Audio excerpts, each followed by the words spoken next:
I've kind of narrowed down a 4-step process into approaching and developing a chord tone solo. So step 1, super easy. And keep in mind that you can use this over like literally any song that you're playing. If you're working on a blues, if you're working on a different jazz tune, anything. I don't care if it's folk music, literally everything and anything you can use chord tone soloing with. So if we're looking at Autumn Leaves here, right? First thing I'm going to do, I'll probably throw on a metronome, and I'm just going to make sure that I'm all good with my root position arpeggios. So what I'll do is I'll play, I'm just going to worry about my low E string and my A string fingering. So for example, I might do A minor 7. I'll go, okay, I can play A minor 7, my low E string, and on my A string root, same thing for D7, right? And then also my A string root, G major 7. So you see kind of where I'm getting here, right? I'll play every single chord twice, just from the root. D7, and then we're back to E minor. So what I'm doing there is I'm basically mapping out kind of my, you know, my root, all the possibilities on the fretboard, right? And that's going to be step 1. Is I might go through the tune twice, and I might first start, you know, on the low E string for A minor, and I'll just play it in time, everything from the root. And for example, if the first time through the song I played A minor off the low E string, the second time I go through it, I'll play it off the A string. So I might go through first time D7, G major 7, C,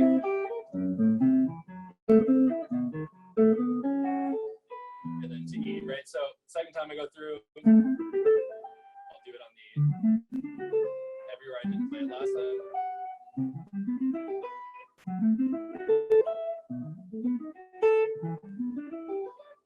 Right, and I just want to get this so it is like dumb easy for me. Like I can look at the fretboard and almost like those old light up keyboards that you had like in middle school, where it's like oh, let's play M and C, and it shows you like all the keys that light up red. You're like, okay, these are all my options. For me, you know, arpeggios are so easy because it's just 4 notes repeating over and over, right? So if you can get to a point where you're so comfortable with your arpeggios that you can kind of just look at the fretboard. If I say C major 7, when you look at the fretboard, you can visualize, okay, I have my shape here, I have my shape here, I have my octaves of each shape, right? Then you can kind of start making the guitar feel more like a light up keyboard in a way, you know? So that's step 1. Step 1, play everything from the root, make sure it's super comfortable. This is the most important step because it's going to allow us to easily fulfill the next 3 steps. So step 1, play the arpeggios from the root.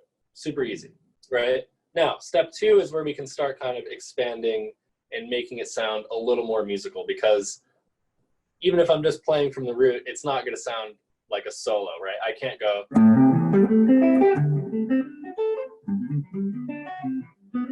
It still sounds like, okay, this guy's doing an exercise. This isn't like musical yet. So first thing that I can do to kind of remedy that is, right, we don't always want to start on the root because it gives us like almost like a classical etude sound, right? And it's not really the most musical thing. So what I like to do as step 2 is voice lead our arpeggios together. Now, I use the term voice lead loosely here because you can't really necessarily voice lead an arpeggio, right? Voice leading is something we do with chords to move from one structure to another with as little movement as possible. So I'm essentially taking that same idea of what voice leading is, right? If I'm moving, you know, from C to F and I want to voice lead that, I'm going to move that structure in each voice as minimally as possible, right? To connect those chords. So I'm going to take that same logic and apply it to my arpeggios. So what that looks like, if I play my A minor 7, when I get to the top of my A minor 7, I'm going to say, what is the next closest note that I can play in D7, right? So what I'm going to do is I'm going to connect my line in a more cohesive manner, right? I'm not just always going back down to the root. So two ways of kind of looking at this. One, you can visualize when I'm here, I'm going to actually try to think of the next closest note in D7, right? So I could visualize, my D7 arpeggio, or some people visualize arpeggios easier than chords. Other people like to envision the actual chord shapes. Maybe I just visualize a D7 chord shape there and kind of see the arpeggio underneath the chord shape. So here I am at the top of my A minor 7, and I'm looking to go down to D7, right? So I could say, well, I could go right down to the third, and if I'm descending down to the third, maybe I continue descending down that arpeggio. Right? So now I have, instead of, right, from the root, I'm going to voice lead into my D7.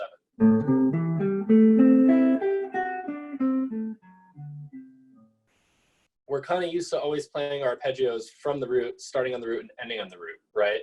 So especially off the A string ones, if I play D7, I should also kind of be aware of what's happening beyond the root, right? If I start here, I know I have root, flat 7, 5th, 3rd, root. I can do that same thing. Root, flat 7, 5th, right? 3rd if I wanted to go all the way down. So that's a really good thing to start exploring is when we play our arpeggios, whenever we hit our arpeggios, it's really important to kind of see the entire kind of ether where they exist. Like, sure, C major 7 goes up this way, but I can also go to down major 7, 5th, 3rd, right? So really seeing the entire spectrum of our arpeggios is what's really going to help us kind of just like attack the whole concept here. So if we continue with that, up A minor, down D7. Now here we're at an interesting point. We're on the note A and we're going to a G major 7, right? So I could hypothetically go down to the root, that's a whole step. I could also go up a whole step to the 3rd. So this is an interesting spot because there's no real right or wrong, right? We're moving a whole step either direction. So totally up to you. There's no right or wrong here. Maybe I decide to move down to the root. So I will now ascend my G major 7. Now maybe I decide to come down C major 7. And then up F sharp, right? So what I'm doing here is you're going to kind of notice that it seemed at first like, oh, there's these rules, like we have to go to the next closest note. Well, sometimes we can go up or down. It's the same distance, right? So to kind of start out, I would try to always pick the closest note available to you whenever you're changing from chord to chord. But this is a free world, so we can really do whatever we want, right? So hypothetically, if I get to the top of that A minor, I could just continue going up. I could say, well, I'm at the top of my A minor 7. Let me go up my D7. And then maybe I say I'm going to go up G major 7. Maybe I don't go up all the way. Maybe I go, right? So now I'm going to start kind of mixing up my arpeggio. So if I continued up that A minor 7 to D7, it would sound.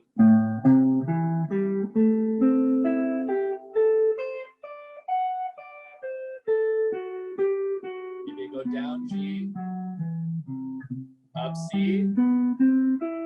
Right? So you can do this 100 times and play it differently every single time. So to kind of get started with that step 2, you know, I kind of recommend staying more to your voice leading principle. Like, let's just kind of pick a direction. You know, if I'm saying A minor 7 and I'm going to go to the 3rd, maybe I just starting to descend. So I'm going to continue in that direction. Go up G, I'm going to go up all the way, down C, up F sharp minor 7 flat 5, down B7, and now I'm at E, right? So if I kind of follow the rules there, you'll get this nice kind of valleys and peaks sound to your solo.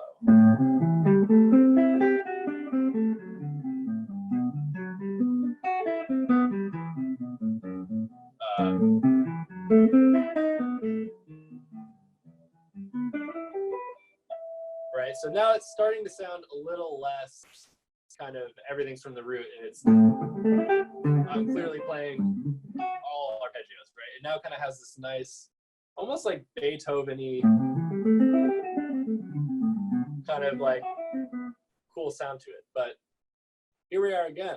Still doesn't quite sound like a solo to me yet, right? Like if you're playing this, I'm gonna go, they're definitely still playing arpeggios. I'm not really that interested. Like I'm gonna go back to eating my dinner now and they're gonna play their arpeggios. It's fine. I wanna like captivate the audience, right? So this is where it's gonna get a little more colorful and start to kind of sound like more of a skeleton of our solo. So two things are gonna happen on step 3. One, we're gonna add in non-chord tones. 2, we're going to make our solo a little more rhythmically interesting by not playing running eighth notes, right? Because no one's solo ever sounds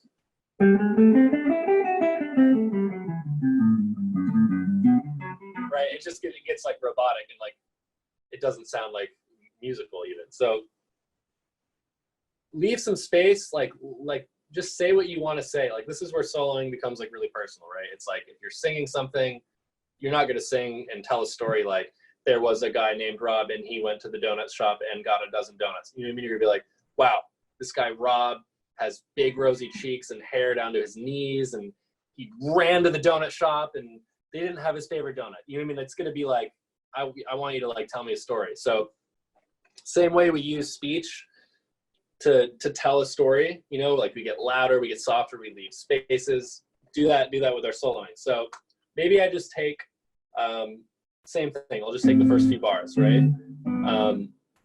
And instead of playing running eighth notes, maybe I'll mix in a couple chromatic passing notes like I showed you.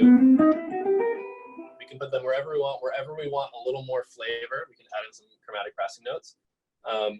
And I'll just leave some space. I'll just leave some empty space to kind of feel it out. So an example of that could be 1, 2, 1, 2, 3, now.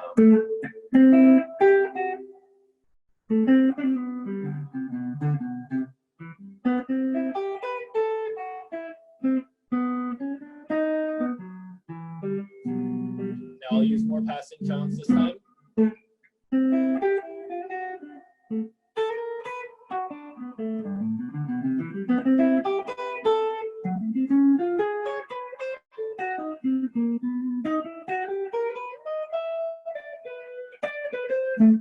Maybe some triad arpeggios.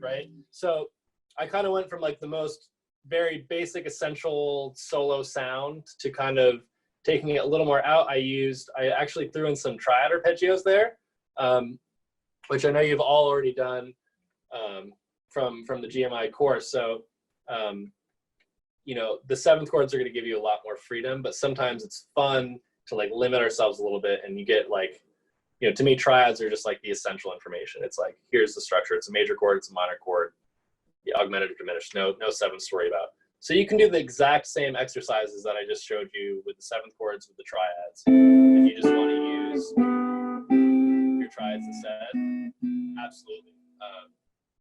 So that is step 3, right? Does that all make sense to everyone? Kind of just adding in some rhythmic variation, leaving some space, putting in some tension by just adding in some chromatic notes, right? Nothing too fancy. So the last step, step 4, if you will, is going to be where we start kind of filling in those extra spaces with chords and chord inversions. It can be triads, it could be 7th chords. So if I start, and this is a really good practice to get into because it's kind of like we're accompanying ourselves, which I kind of feel like is happening less and less, but the time that I was learning the most on guitar was when I kind of had no one else to rely on but like myself. Like, okay, I have to keep track of the form, I have to play the chords, I kind of have to know where my bass line is going, I have to know where the melody is, and I'm soloing. Like, what the heck, right? So what I'll do to kind of start is maybe I'll just play through the chords. Again, Autumn Leaves here, I'm just using the first 8 bars on repeat because I just use this tune because we have one of every chord type. We have minor 7, dominant 7, major 7, minor 7 flat 5. We don't have diminished, but you know, you can throw one in there if you want. So maybe to start, I'll just play root position chords. Maybe a little half step action.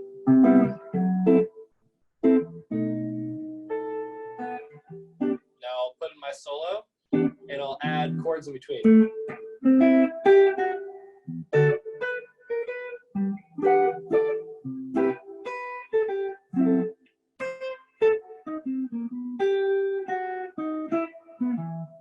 Right, again.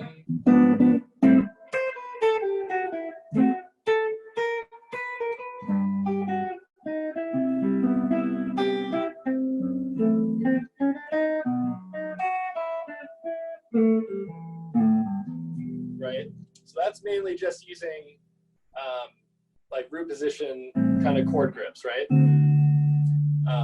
One last thing as a little side note on this, on the kind of adding chords in between. Another condensed practice is just playing the bass note along with your solo. So maybe I'm doing.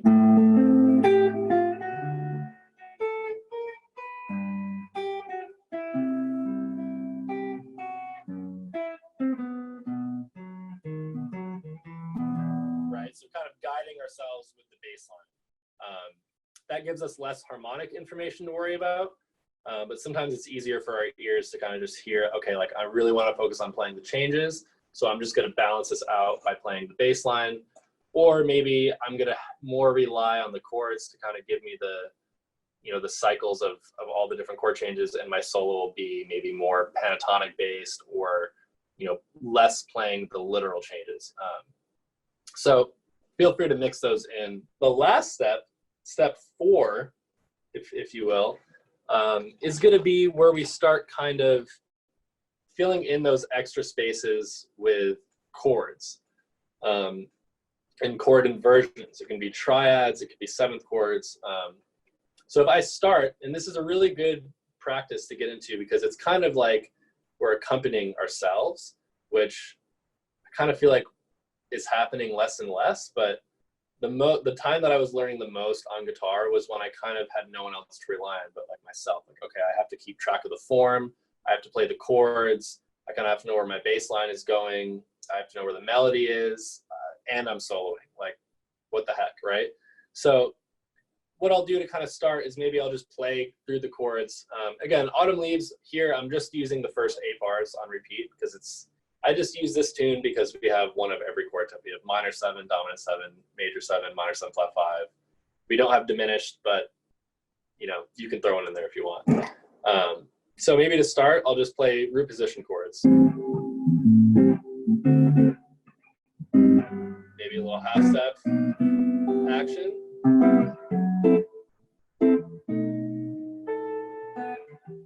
Now I'll put in my solo and I'll add chords in between.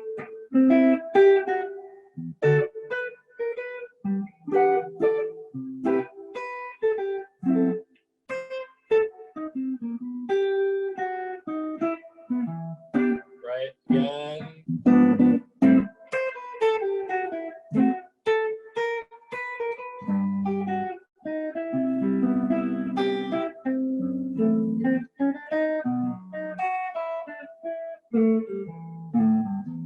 Right, so that's mainly just using like root position kind of chord grips, right? One last thing as a little side note on this, on the kind of adding chords in between. Another condensed practice is just playing the bass note along with your solo. So maybe I'm doing.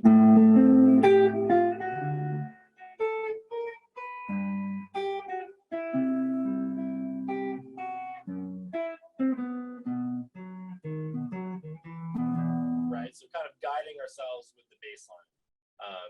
That gives us less harmonic information to worry about, but sometimes it's easier for our ears to kind of just hear, okay, like I really want to focus on playing the changes, So I'm just going to balance this out by playing the bass line, or maybe I'm going to more rely on the chords to kind of give me the, you know, the cycles of all the different chord changes, and my solo will be maybe more pentatonic based, or, you know, less playing the literal changes. So feel free to mix those in. There's also, have you guys explored your 7th chord inversions yet at all? Like your drop voicings? Thumbs up. Middle for maybe, D for, or down for down, maybe-ish. Okay, cool. So this is a really cool place to kind of explore those too. Now, if you're not comfortable with those, just use your triads. We all should know our, like all of our triad inversions by now, right? So you can throw those in if you want. The 7th chord inversions get a little more handy here because, you know, the cool parallel between 7th chord inversions and chord tone soloing is that the inversions themselves create arpeggios. So what I mean by that is if I play like all of my G major 7 inversions, if I play root, first inversion, second inversion, third inversion, root, if I just play the root notes of all these chords, I'm going to get, I'm just getting a G major 7 arpeggio, right? So here's what's really cool about that. That means if I'm chord tone soloing, right, I'm only using chord tones. That means no matter where I am on the neck, I'll have a chord voicing to go with any specific note, right? So the guitar now will become a little less guitar-y and feel more like a piano. Like, God bless piano players. They can do shredding lines up here, and then they can play chords down here, and it sounds like amazing. Or they do both at the same time, right?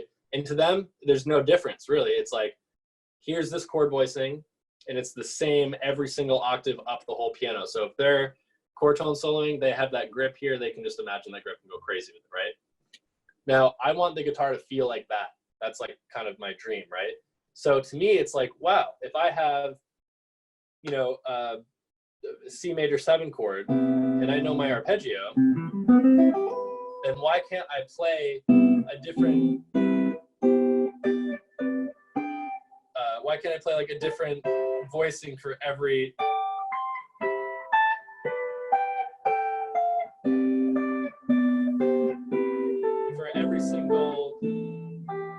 single kind of C major 7 arpeggio note, right? I should be able to have some kind of grip under it.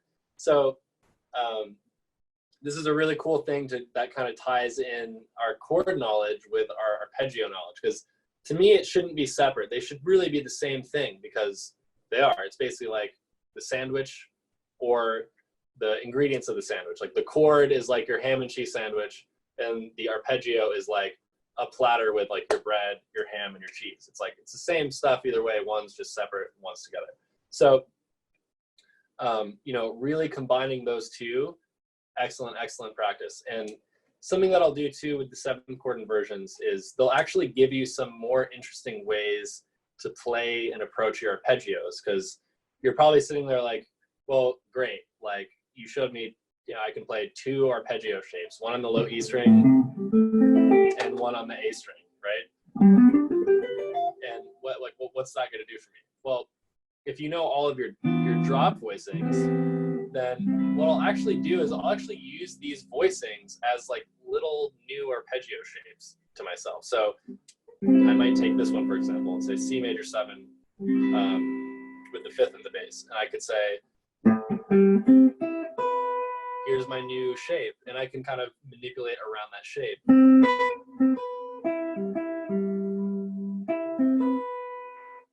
Right? Which gives me a totally different sound than, right? Same exact 4 notes, but slightly different arrangement, right? We're not playing them in order anymore.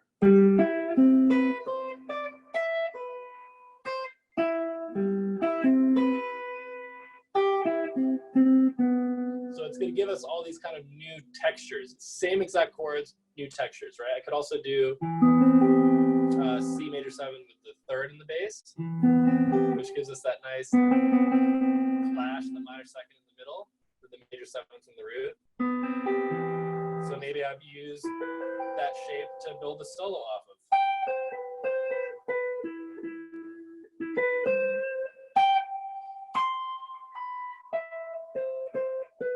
Right, now I'm just going between those two shapes. C major 7 first inversion, C major 7 second inversion.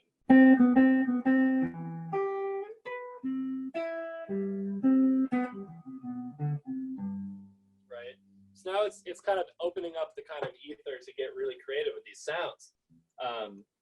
Not to mention you can kind of end up harmonizing any of your lines. If I'm playing some C major 7 line, right,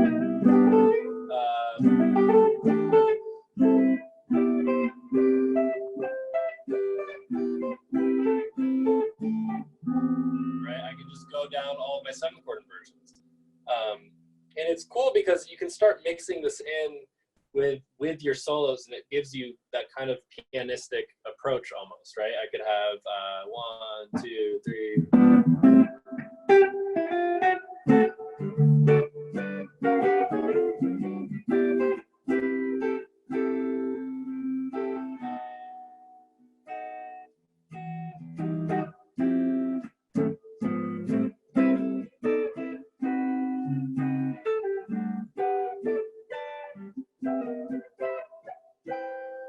So you get all these kind of different sounds, and it's always going to lead you to a kind of a new place because, you know, God knows wherever you start, you can kind of have all these little. It's like those books.